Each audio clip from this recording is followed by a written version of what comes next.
Hello everyone, today's day 2 of the Codeforces grind, and we're stepping it up slightly, and we're doing the 20, wait, hold up. It's not useful anymore, I'm not saying the year.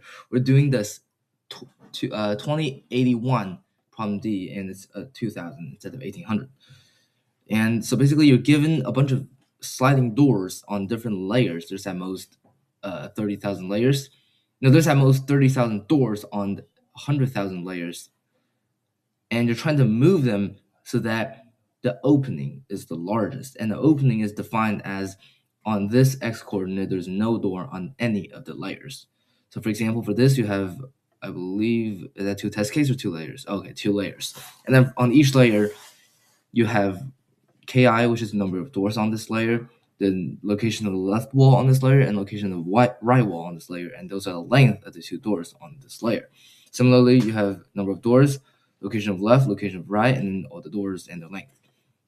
And I'm trying to find the max opening. For this one, you can just move them like this, and the opening is this. All right, so yeah, 20,000, I would say in my opinion, it's slightly easy for 20,000, but I don't know.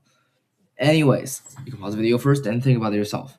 It took me quite a while, and I had to look at the solution, even though I probably could have thought of this on my own if I actually spent enough time, but I only spent 15 minutes because a bunch of Warzosity told me not to think too long on a problem and just look at the solution if you can't come up with anything by 15 minutes.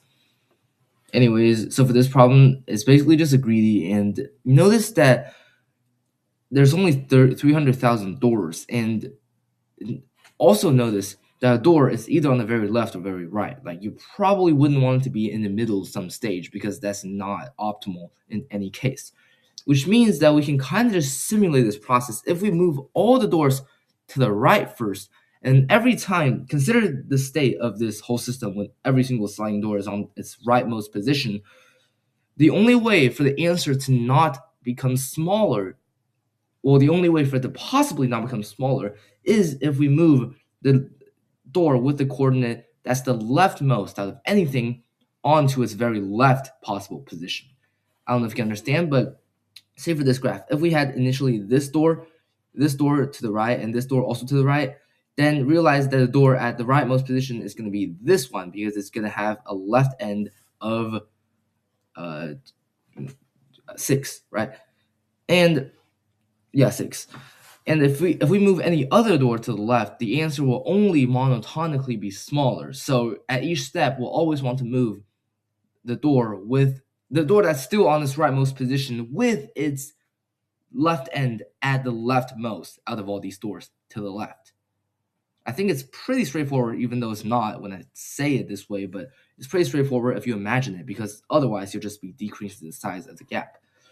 So you basically just simulate that process with the priority queue. So on each layer, first of all, you push in the smallest of, oh yeah, they're all on the right. So on each layer, this is the kith door, and this is the ith layer, and the leftmost position of this kith door is the sum of all the coordinates, obviously. And then each time we find the largest, I had the whole thing reversed. In this code, we initially move all the doors to the left, and then we try to slide whichever with the rightmost right end position to the right out of all those that's still in its leftmost position. Okay, yeah, so the right end position of the ith layer, the kith door on the ith layer, is sum of all their length plus obviously the location of the left wall. And then each time in this loop, each time we find the door that's still in its leftmost position with its right end on the rightmost, and we move it to the right. And then we also have to obviously, hold up, where did I pop? Yep, I popped this current door, and then we push in a new door on the same layer if there is still a layer. However, if this is already the left wall, that means we can't do anything about it anymore because we can't move a wall. And if we move any of this door that's still remaining, they all have right end position that's more to the left than this wall, which means moving them will not give us more space on the left, and it will only possibly decrease the space we have on the right. So we'll not want to do anything after this point, and we just break. And the answer is any point upon this process that had the largest opening, which is answer. Okay, so for 20,000, I would say the essential idea is really easy, and the implementation is also insanely not hard, but it is kind of confusing when I actually talk about it this way, like moving the door with its right end at the rightmost position out of all the doors that's still in its left where possible position, so that the possible gap gets as will only monotonically non-decrease. That's like very, you have to wrap your head around it, or you can just visualize it with this graph we have right here. Yeah, that's day 2 of Codeforces grind. I did this problem back in January 25th, no, 23rd. And if you're wondering why for exactly 9 days I didn't do a single problem, 24th actually, for 10 days I didn't do a single problem, is because I was doing the old musical problems from that last contest. Anyways, thanks for watching, and I'll see you tomorrow. And also, happy Lunar New Year.